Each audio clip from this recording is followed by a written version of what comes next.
I just want to say happy Monday. The weather is beautiful. We have another very busy week here at the White House, as you know. The Chancellor of Germany will be here later this week on Thursday for a visit with the President. The President will also be holding a roundtable with law enforcement later this week as well. Today he is packed with meetings and calls on all of the challenges our country faces, but there's a lot of good news on the economic front as well. You see the inflation report. Inflation is down. We saw a report this morning showing that incomes are up.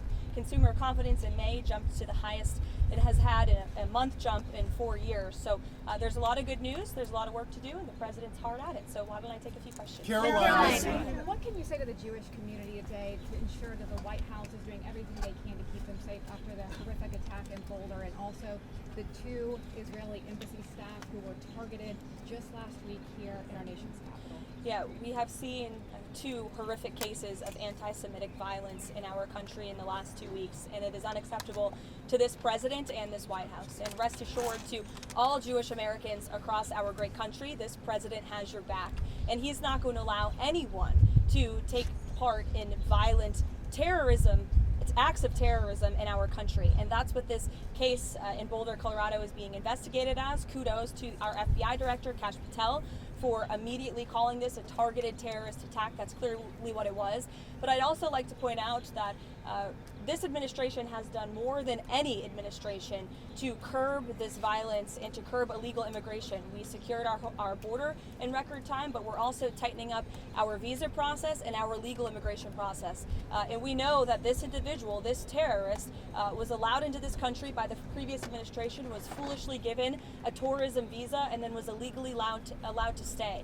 These individuals are going to be deported, and we're not going to tolerate such violence in our country. Karoline, last week you told me that Donald Trump was waiting until the talks between Russia and Ukraine today in order to make a judgment on whether or not Vladimir Putin wanted peace.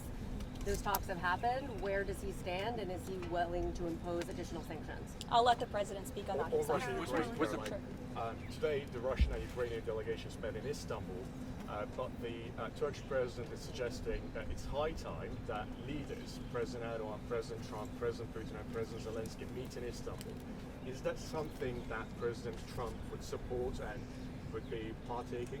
Well, the President has said he's open to it if it comes to that, but he wants both of these leaders and both sides to sit down at the table together. And we saw them do that at the urging of President Trump today. But as for how the President feels about those talks and what took place there, I'll let him speak on that. What's the President's reaction to that Ukrainian drone attack, stunning drone attack on Russian air bases? I'm sure he saw that. What's his reaction? Well, look, the reaction is this war needs to come to an end, and this war has been brutal from both sides. Too many people have died, and the President wants this war to end at the negotiating table, and he's made that very clear to both leaders, both publicly and privately. Are the trade negotiations still ongoing after last week's pause, and how are the negotiations with the European Union to avoid that 50% tariff? Well, the European Union came to the table thanks to President Trump's threat of tariffs, and now we are seeing that they are negotiating in good faith with our delegation. So we remain hopeful and optimistic that a deal can be struck with the European Union. As you know, we are in discussions with many other countries around the world as well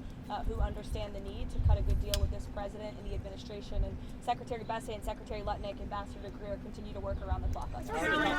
These attacks are concerned. We saw the firebombing of the Pennsylvania governor's mansion, as well as what happened over at the museum here in Washington, and now this most recent attack. Is there concern in the administration that there could possibly be some sleeper cells here in the United States?